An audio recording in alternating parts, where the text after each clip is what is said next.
નમસ્તે મિત્રો, આજે આપણે આવ્યા છીએ ઋષિકેશ ઉત્તરાખંડમાં અને આજે આપણે જોવાના છીએ બોતેર સીડી મંદિર અને સાથે ત્રિવેણી ઘાટ અને ગંગા મૈયાના દર્શન પણ આજે આપણે કરવાના છીએ. તો ચાલો, આજે તમે જોઈ રહ્યા છો કે ગંગા નદી છે. અત્યારે આપણે ઋષિકેશમાં ઉત્તરાખંડમાં છીએ, જ્યાં ત્રિવેણી ઘાટ આવેલો છે. હિમાલયમાંથી નીકળી અને ગંગા મૈયા સીધી જ ઉત્તરાખંડમાં પ્રવેશ કરે છે.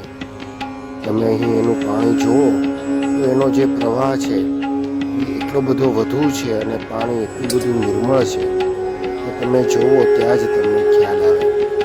અહીં ગંગા નદીના કિનારા પર બોતેર સીડી મંદિર આવેલું છે, જે અત્યારે આપણે જોઈ રહ્યા છીએ. અત્યારે આ બોતેર સીડી મંદિરમાં બધા શ્રદ્ધાળુઓ નદી કિનારે બેઠા છે.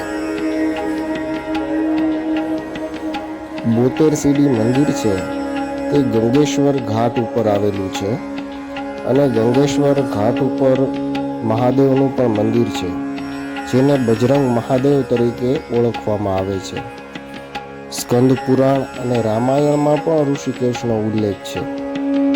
એવું માનવામાં આવે છે કે એક ઋષિના તપથી પ્રસન્ન થઈ વિષ્ણુએ અહીં તેને દર્શન આપ્યા હતા અને તે ઋષિના નામ ઉપરથી આ શહેરનું નામ ઋષિકેશ પડ્યું છે. આ ખૂબ જ પૌરાણિક નગર છે. અહીં આદિ શંકરાચાર્ય પણ આવ્યા હતા.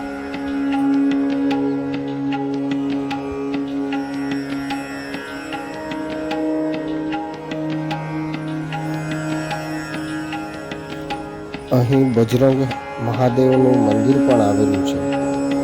કેવો સરસ સુયોગ કે બજરંગબલી અને મહાદેવના નામનું મંદિર, બંનેનું નામ સાથે હોય તેમનું મંદિર અહીં આવેલું છે. અહીંયા તમે જોઈ શકો છો કે બધા શ્રદ્ધાળુઓ ગંગા નદીમાં સ્નાન કરી રહ્યા છે.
અહીં જ ગંગા કિનારે ઋષિ વાલ્મીકીનો આશ્રમ પણ આવેલો છે, તેમનું મંદિર આવેલું છે.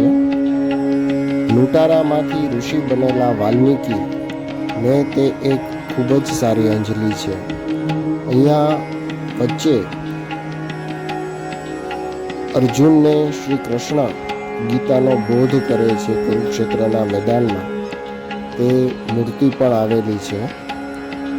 અર્જુન છે તેને વિષાદ થાય છે અને તે યુદ્ધ કરવાની ના પાડે છે અને કૃષ્ણ છે તે અર્જુનને સમજાવે છે કે યુદ્ધ તે જ તેનો ધર્મ છે.